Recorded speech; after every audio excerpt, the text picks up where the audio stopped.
disappointed you the most walking away from this one? Just didn't find a way to win in the end. Coach, you guys are down 0-2. You've played well on the road in the playoffs. What do you tell your guys going into game 3 after losing 2 games at home? Same thing. Just get ready for the next one. You got to be ready for the next challenge. We got to study the film, make our corrections, get ready to play again. What would you say was the biggest deciding factors in tonight's game? And again, it comes down to a couple things. Going into the fourth quarter, it's a tie ball game, and you just got to make better plays, more winning plays. Tom, as you know, Cat sat most of the fourth quarter tonight. You went with Mitchell for most of that. What went into that decision? Just we got in a hole, and then the group that was in there gave us a chance, so we just right in that. We're just searching for a way to win. Tom, on the second last possession, you had a chance to you shot it earlier in the shot clock, get the 2 for 1 with terms of possession. What's your philosophy with that? Just looking for the best look before the defense can get set.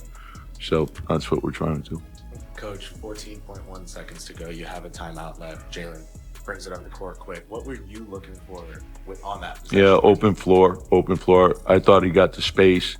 I'm going to trust him in that situation versus dead ball where you can lock into and deny him the ball. I felt like we can get him the ball into space in that scenario.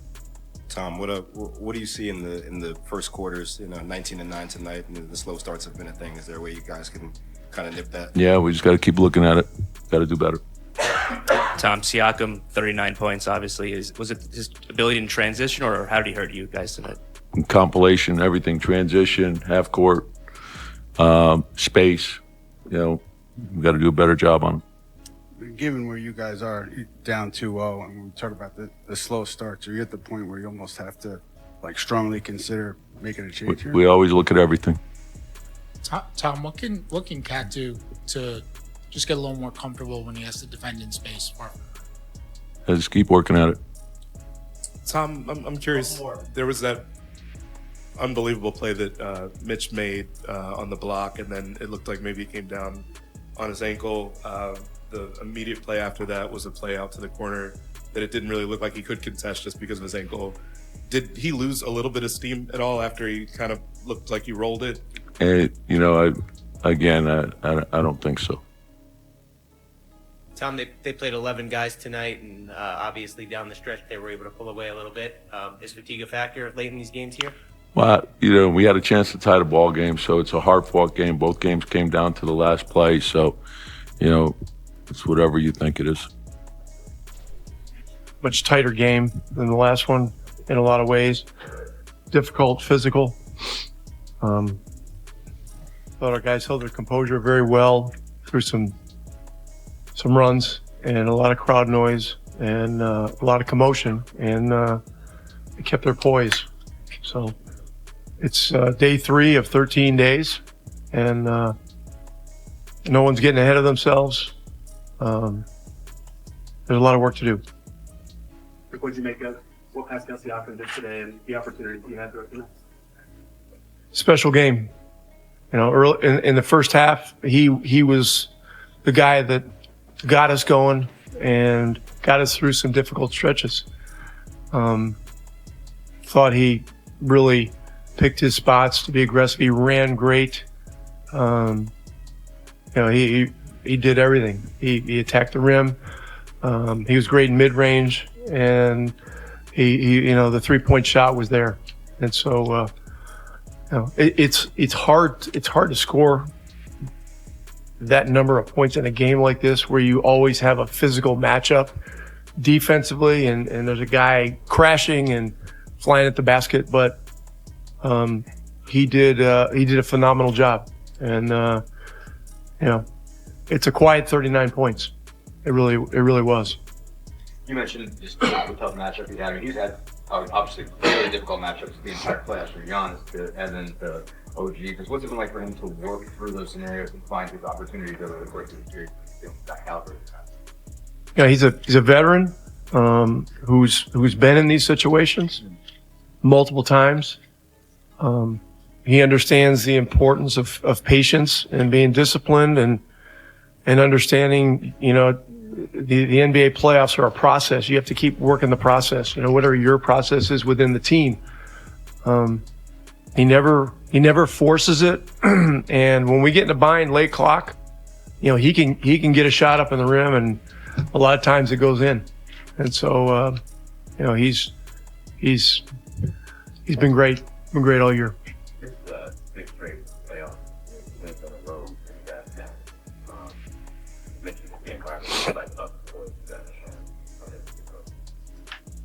I'm not focused on that. We got to, last time we played at home, I guess we won the last time we played at home, but the game before that we lost.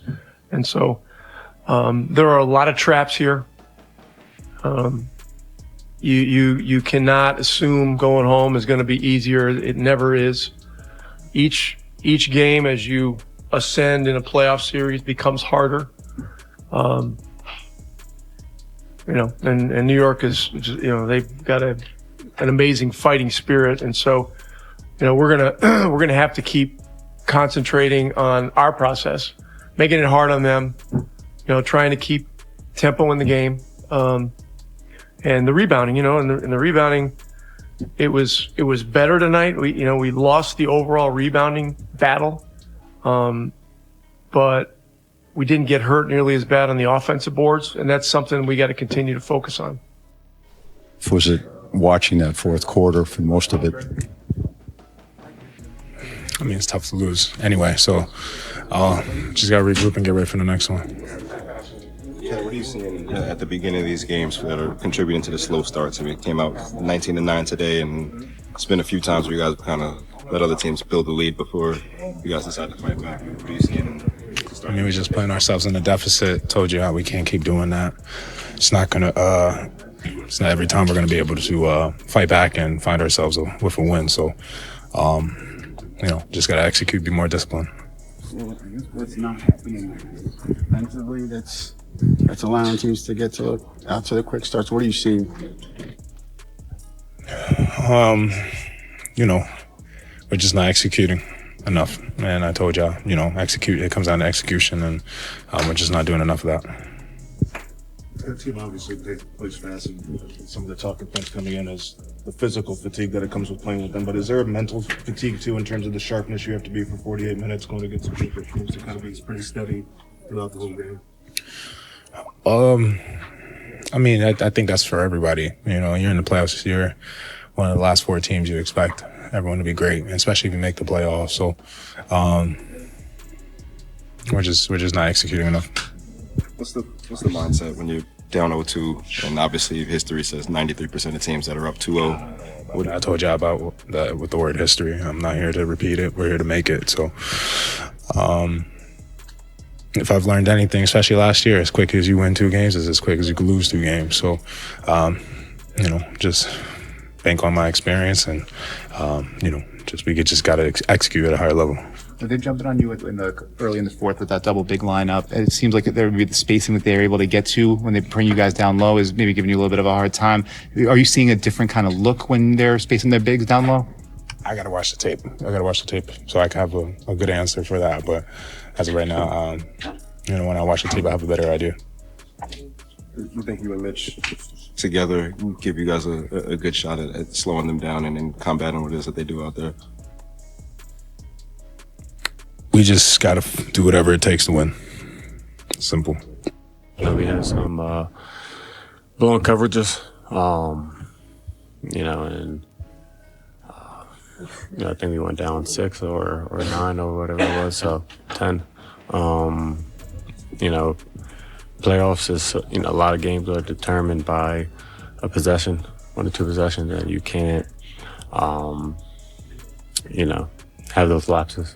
And 2 games in a row that we did. So, we got to figure it out. Josh, it seems like you mentioned the blown coverages. A few of those are like, it's not necessarily the first action they run, it's the third off-ball cut they have, which causes a miscommunication. Is there anything that's more difficult about their second, their third cuts than their first, or is it just that it's constant and eventually they come in? Yeah, I mean, obviously they do a really good job of moving the ball, swinging the ball, forcing you into those mistakes.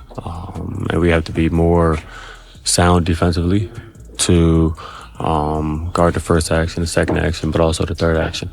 So, you know, we're down 0-2. You know, now we're about to go into a tough place in Indiana. We gotta fix it. We can't have, you know, no matter how late it is in the shot clock. What made Siakam look tough tonight? You know, he knocked down shots. You know, he's a good player. You know, I think he didn't play a huge offense, didn't have a huge offensive game one, and he came out aggressive. You know, and you know, the shots were falling for him. Josh, if you had to put your finger on it, one or two things that were the biggest difference in tonight's game, what would you think? I don't know. I just feel like we should have executed our game plan better. You know, we didn't do that, and you know, we gotta make sure, you know, we're prepared. We gotta go out there and execute. Josh, we talk about the slow starts a lot. What did you see tonight? 19-9 to come out the gate, and I guess why does that keep being like a recurring theme? Wish I could tell you. I don't know. You know, we're, you know, like I said, we're down 0-2. You know, we got to, you know, figure it out. We have to find things that spark us. We got to look at everything. You know, it's always, it's tough when you keep putting yourself into a hole. So we got to figure that out. And you guys played for the most part down for most of the fourth quarter, and you played a game high 45 minutes. I mean, did that just have a cumulative effect on the team down the stretch? Nah, I think we just got started the fourth a little bit better. You know, they I think went up 7 or something, but yeah, we just gotta be better defensively. Just talk to each other, and offensively, just know what we're getting into. You know, try to make the right read. Mikal, in that fourth quarter, they started running with McConnell in there, a lot of high pick and rolls and back slips to Turner and others down there. What was not working for you guys defensively in that stretch of the fourth quarter? I know one time I didn't follow the coverage, so I messed this up one time, and then I just think, yeah, we just, you know, didn't help each other after a couple more times, but you know, great team. They found the right plays. You just gotta, you know, follow game plan and help each other. Mikal, sorry, I apologize if you've already been asked this, but I believe the starting group has been a minus 81 this postseason. Just from your vantage point, what's been the biggest issue with starting halves, starting games with the first five? I'm not sure, man. I don't know if we're just. I think it's maybe a defensive thing. I gotta see. Sometimes you're in it. You gotta go back and watch the game. But I don't know, man. I think you just gotta talk to each other off the jump. Be physical off the jump. You know, I think maybe we're just playing a little too soft in the beginning of the halves. Yeah, I'm not sure. Mikal, you were up, 2-0 in the last series against Boston. Now you're down 2-0. Just flipping that and just taking that mentality. What do you have to do you think, just to come back and philosophically just keep doing what you were doing all season in terms of just playing the game and looking for that win? Yeah, just taking one game at a time. I know it's 2-0, but, still a long series. We 1-1 first series, 2-0, up 2-0 last series, now down 0-2. Just got to find different ways, to advance. So, but we just got to be better defensively as a team and, offensively, make the right play. And because sometimes if we don't, they get out in transition and we got to get back in transition as well. Mikal, both games basically came down to the end. I mean, they were very different how they came down to the end. But do you take anything out of that? I mean, you know, that they were that close, and, you know, home court advantage is not such a big deal anymore in the NBA, it seems. Yeah, just got to finish games. That's pretty much it. What's your favorite team? Comment below, and if you liked the video, please leave a like. This really helps the channel grow and brings you even more content. Oh, and if you're not subscribed yet, what are you waiting for? Click the subscribe button and activate the bell to receive all notifications. With each game, we noticed that the NBA is getting more competitive every day, and all the teams are looking for reinforcements to win the championship. And only here can you follow your favorite team daily with incredible content from different sources. Here on the channel, there are new videos every day with analysis, curiosities, and the best moments in basketball. That's it for today, folks. Thanks for following along. The NBA doesn't stop, and neither do we. Until the next video. NBA, the passion that connects us.